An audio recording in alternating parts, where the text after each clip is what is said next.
हल षष्ठी को हर छठ भी कहते हैं। भाद्रपद की कृष्ण पक्ष की षष्ठी को श्री कृष्ण के बड़े भाई बलराम जी का जन्म हुआ था। कुछ लोग माता सीता का जन्म दिवस भी इसी तिथि को मानते हैं। बलराम जी का प्रधान शस्त्र हल और मुसल है, इसीलिए उन्हें हलधर भी कहते हैं। उन्हीं के नाम पर इस पर्व का नाम हल षष्ठी पड़ा। हमारे देश के पूर्वी जिलों में इसे ललई छठ भी कहते हैं। इस दिन महुए की दातुन करने का विधान है। इस व्रत में हल द्वारा जुता हुआ फल और अन्न का प्रयोग वर्जित है। इस दिन गाय का दूध दही का प्रयोग भी वर्जित है। भैंस का दूध व दही प्रयोग कर सकते हैं। आइए इसको कैसे मनाएं। प्रातःकाल स्नान आदि से निवृत्त होकर पृथ्वी को लीप कर एक छोटा सा तालाब बनाया जाता है, जिसमें झरबेरी, पलास, गुलर की एक एक शाखा बांधकर बनाई गई हर छठ को गाड़ देते हैं। इसकी पूजा की जाती है।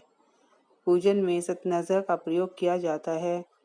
भुना हुआ लावा चढ़ाया जाता है। हल्दी में रंगा हुआ वस्त्र और सुहाग सामग्री भी चढ़ाई जाती है। पूजन के बाद निम्न मंत्र से प्रार्थना करें। हे देवी, आपने गंगा केदार, कुशावर्त, बिल्वक, नील पर्वत और कनखल तीर्थ में स्नान करके भगवान शंकर को पति के रूप में प्राप्त किया है। सुख और सौभाग्य देने वाली ललिता देवी, आपको बार बार नमस्कार है। आप मुझे अचल सुहाग दीजिए। बोलो ललिता देवी की जय। हर षष्ठी की कथा। एक गर्भवती ग्वालिन के प्रसव का समय समीप था।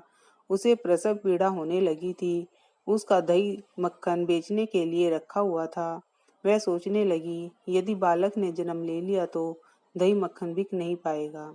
यह सोचकर वह उठी और सिर पर दही मक्खन की मटकी रख कर बेचने चल दी। चलते चलते उसकी प्रसव पीड़ा बढ़ गई।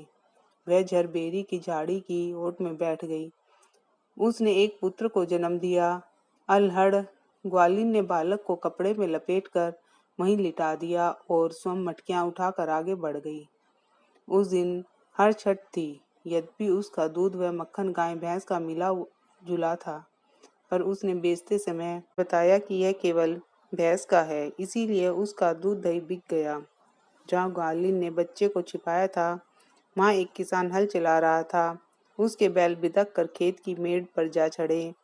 हल की नोक बच्चे के पेट में जा टकराई। बच्चे का पेट फट गया। किसान ने तत्काल झरबेरी के कांटों से बच्चे के पेट को टांके लगाकर उसे वहीं पर पड़ा रहने दिया। ग्वालिन ने लौटकर बच्चे को मरा हुआ पाया। ग्वालिन ने सोचा, यह मेरे पाप का फल है। मैंने आज हर छठ के दिन व्रत करने वाली अनेक स्त्रियों का व्रत खंडित किया है। मैंने उन्हें गाय का दूध दही बेचकर उनका व्रत भंग कर दिया। उसी का मुझे दंड मिला है कि मेरा बच्चा मर गया है। उसने सोचा कि मुझे लौटकर अपना पाप स्वीकार कर प्रायश्चित करना चाहिए। वह लौटकर वहां आई जहां उसने दूध दही बेचा था। उसने गली मोहल्ले में घूम घूम कर अपने दूध दही का सारा रहस्य जोर जोर से आवाज लगाकर प्रकट कर दिया। यह सुनकर स्त्रियों ने अपनी धर्म रक्षा के विचार से उसे आशीष दी। वापिस पहुंची तो उसे उसका पुत्र जीवित अवस्था में मिला। उसी दिन से ग्वालिन ने पाप छिपाने के लिए कभी झूठ न बोलने का प्रण किया। बोलो कृष्ण भगवान की जय, बलदाऊ की जय। आप हमारे चैनल पर नए हैं तो चैनल को सब्सक्राइब करें, वीडियो को लाइक करें, शेयर करें। धन्यवाद।